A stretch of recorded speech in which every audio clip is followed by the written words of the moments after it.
May kakaibang pakiramdam sa loob mo. Yung kahit nakatayo ka sa isang crowded na silid, pakiramdam mo ay mag-isa ka lang.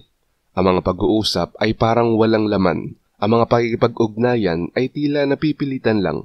At kahit gaano mo pa subukan na makipag-ugnayan, para kang nanunood lang sa mga buhay ng mga tao mula sa labas. Hindi mo lang ito imagination, hindi ka sira, at tiyak na hindi ka nag-iisa sa ganitong pakiramdam.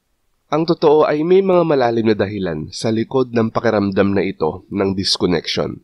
At ang pag-unawa sa mga ito ay maaaring ang unang hakbang tungo sa paghahanap kung saan ka belong sa isang mundo na kadalasang parang malayo.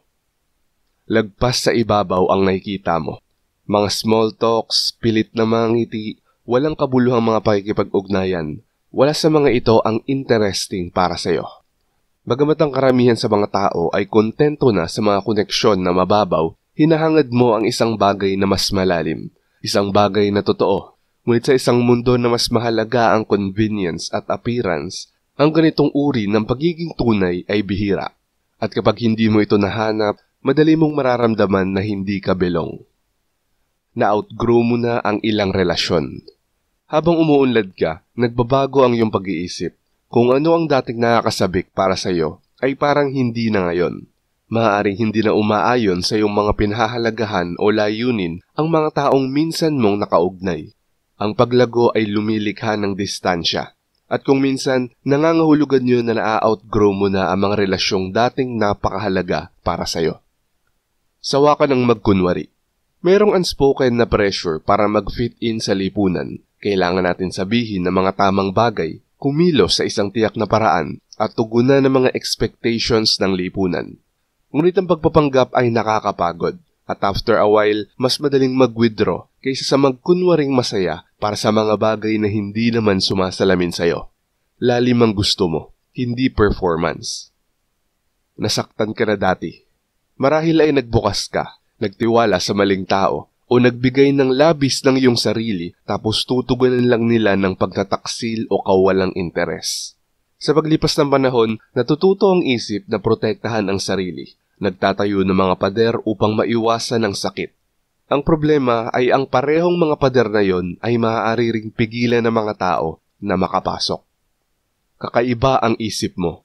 Kung naramdaman mo na ang iyong mga iniisip, ideya o pananaw ay hindi masyadong naaayon sa mga nasa paligid mo, hindi ito dahil may mali sa'yo. Ito ay dahil iba ang pagtingin mo sa mundo. Ang mga malalalim mag-isip, mga visionaries at ang mga may malakas na kamalayan sa kanilang sarili ay madalas nagsastruggle na makarelate sa mga karaniwan. At kapag hindi ka naiintindihan ng iba, para itong nagsasalita ka ng wikang hindi alam ng iba. Napakaingay ng mundo. Sobrang ingay, masyadong maraming distractions, sobrang gulo. Kung isa kang taong pinahahalagahan ang kapayapaan, pagsisiyasat ng sarili at makabuluhang mga karanasan, ang modernong mundo ay maaaring nakaka-overwhelm. Ang patuloy na pagmamadali, ang pangangailangan para sa atensyon, ang walang katapusang pagsuscroll, lahat ito ay nakaka-drain. At sa pagod na yon, ang pagka-disconnecta ay nagiging isang paraan para makasurvive. Ano nga ba ang magagawa mo? Ang pakiramdam na disconnected sa iba ay hindi nangangahulugan na ikaw ay nakatadhanang maging lonely habang buhay. Ngunit nangangahulugan lang ito na kailangan mo lang talaga ang tamang uri ng mga koneksyon.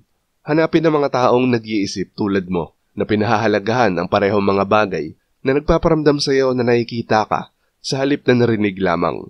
Sa halip na pilitin ang iyong sarili na umangkop sa kung saan ka hindi kabilang, hanapin kung saan ka natural na nagre-resonate. Dahil ang totoo ay hindi ka disconnected sa lahat. Disconnected ka lang sa mga maling tao.